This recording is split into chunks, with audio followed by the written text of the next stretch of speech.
झिलमिल जी महाराज। राधा वल्लभ श्री हरि। राधे राधे महाराज जी, आपके चरणों में कोटि कोटि प्रणाम। महाराज जी, मैं रायबरेली जिले के प्रसिद्ध शिव मंदिर का प्रधान पुजारी हूँ।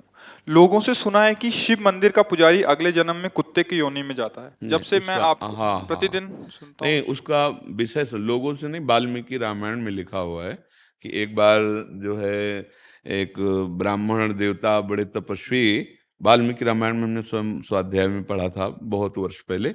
तो वो भिक्षा मांगने गए तो उनको भिक्षा में कुछ नहीं मिला, तो गुस्सा में आ रहे थे तो डंडा हाथ में था, एक कुत्ता पड़ा था, तो उसकी खोपड़ी में 2-4 डंडे जमा दिए। कुत्ते ने भगवान के दरबार में जाकर के कहा, प्रभु मेरी क्या गलती थी, मैं तो श्वान हूं, मार्ग में ही तो पड़ा रहूंगा ना।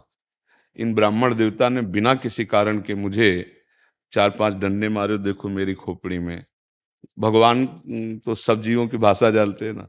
तो भगवान ने कहा मेरे दरबार में ब्राह्मणों को दंड नहीं दिया जाता, आप ही निश्चय करो कि इनको क्या दंड दें। तो उनका प्रभु यहाँ का जो बहुत श्रेष्ठ कलिंजर पर्वत है उसमें जो आश्रम है उसका इनको महंत बना दीजिए। बोले तुम तो दंड दे रहे हो या वरदान दे रहे हो? बोले प्रभु मैं पूर्व में महंत ही था, इसीलिए मैं आपको कह रहा हूं कि जब महंत बनेंगे ना और मनमानी आचरण करेंगे और भगवत अर्पित बिना किए जो भगवान के लिए आता है वो खाएंगे तो कुत्ता बनेंगे, तो हमारे जैसा इनको भी पता चलेगा कि श्वान योनि में कितना कष्ट होता है। इसका रहस्य आप समझ पाए? इसका रहस्य ये है कि जो भगवान के अर्पित करने के लिए आता है, वो आप शिव मंदिर की केवल बात नहीं है, किसी भी मंदिर की बात है।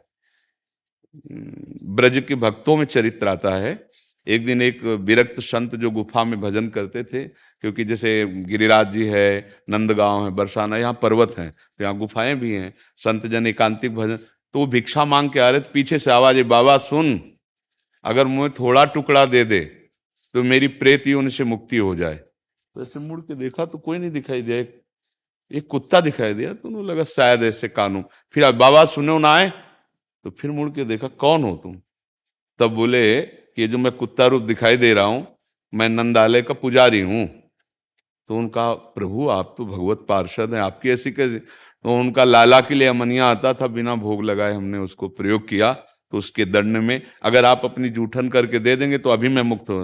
तो बोले भैया यदि तुम्हें भगवत प्राप्ति हो रही है, दोष से मुक्त हो, तुरंत जूठन करके उन्होंने दे दी। बात यहां समझनी, शिव मंदिर ही नहीं, किसी भी मंदिर में आपके पास शिव जी के लिए जो कुछ आया है आप उनको अर्पित कर दिए, इसके बाद जो प्रसाद रूप से आप सेवन करते कभी आपकी दुर्गति नहीं हो सकती। लेकिन आया मानो जैसे जो भी वस्तु आई और आप उसे अपने प्रयोग में बिना स्वामी को अर्पित किए, फिर वो अपराध बन जाएगा। ऐसा नहीं है, हम उन्हीं के उपासक रहे हैं, उन्हीं के हैं। आए मुक्ति तो, अरे मुक्ति तुम यार, बहुत शिवलिंग है। अरे उनकी बात जाने दो, हम कह रहे तुम अंगूठे में ऐसे भावना करके करो, अभिषेक मुक्ति हो जाएगी। शिव भावना तो करो तुम, बालू की शिवलिंग नहीं बनाया जाता।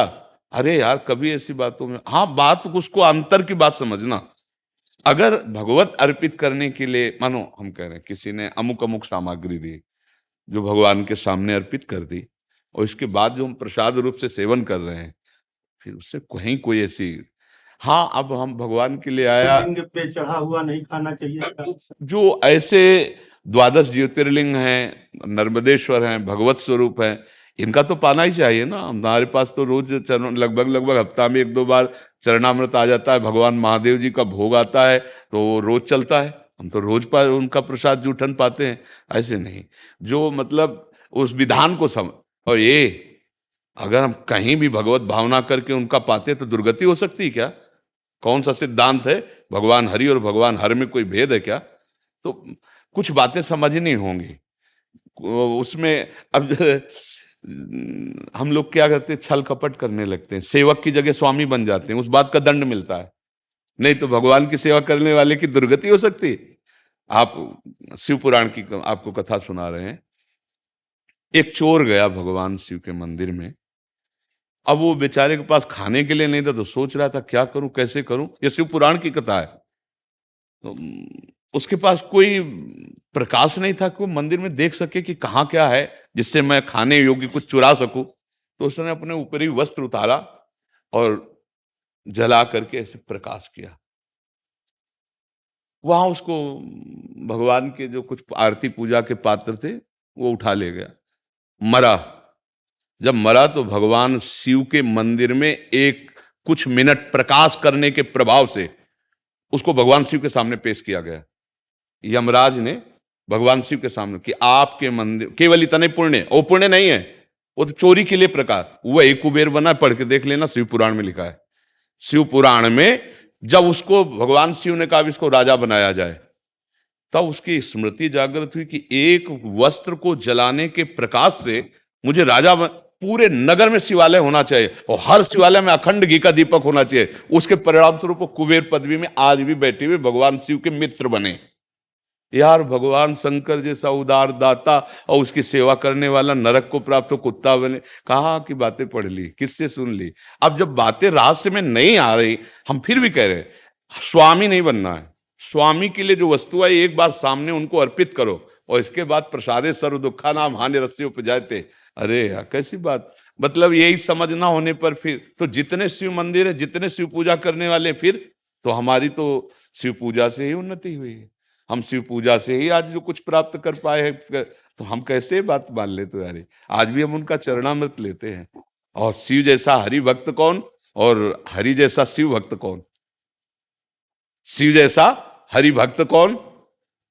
हनुमान जी बने राम जी के चरण है।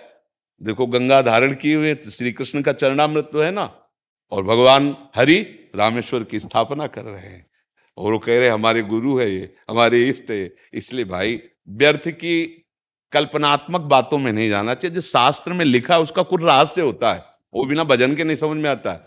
शास्त्र तिजोरी है और जहां तिजोरी होती है वहां भूल भुलैया के कई मार्ग रखे जाते हैं कि वहां तक असली आदमी पहुंच पावे, नकली ना पहुंच पावे। तो शास्त्रों का रहस्य बिना तत्वबोध हुए या भजन किए नहीं समझा जा सकता। उसमें लिखा है उत्तर की तरफ, लेकिन घूम के वहीं से पश्चिम की तरफ जाना है तब वस्तु मिलेगी। अब वो अनुभवी है नहीं तो उत्तर की बात केवल करता रहेगा, पश्चिम को मुड़ने वाली पता ही नहीं।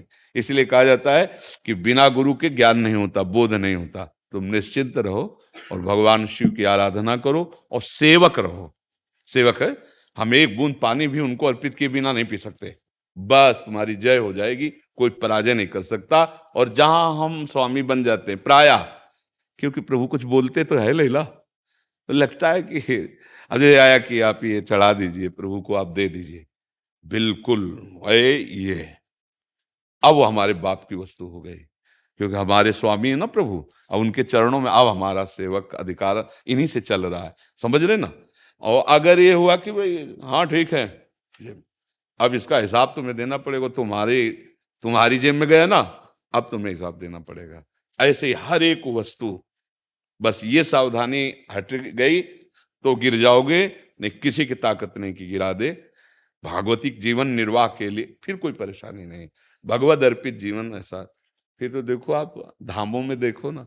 अच्छा, आप तो कहीं किसी एक पवित्र जगह का नाम ले रहे हैं, हम तो काशी की बात कर रहे हैं जहाँ घर घर शिवालय है। घर घर शिवालय है, बिना उनके भोग लगे, बिना उनका प्रसाद पाए कोई जी नहीं सकता काशी में। जैसे यहाँ कहीं भी भोग लगाओ जय जय श्री आधे बोलना पड़ेगा, महारानी जी का धाम है, ऐसे काशी भगवान शिव का घर है।